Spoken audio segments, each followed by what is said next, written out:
Well, yeah, the government is basically calling this an invasion, an annexation of the Crimean Peninsula.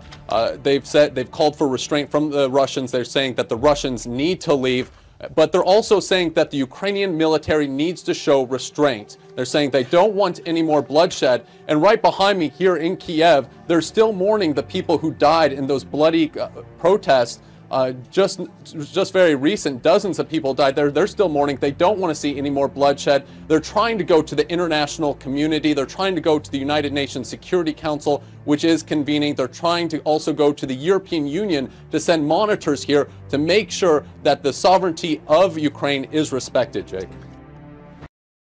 The latest is about half an hour ago, I left the airport at Simferopol, which has been under the control of unidentified soldiers since overnight early this morning. I'm on the highway right now, about 10 kilometers from that airport, and what I've seen in the past several minutes are about half a dozen Russian military troop transporters. I'm saying Russian because these are trucks that bore Russian license plates.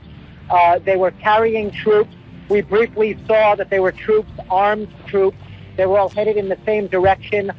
They bifurcated in a road. Some started going on the road towards Yalta, but pulled over, perhaps because they saw us following behind them. But what we can definitely confirm at this hour is that there are Russian military troop transporters with armed soldiers inside, Russian license plates.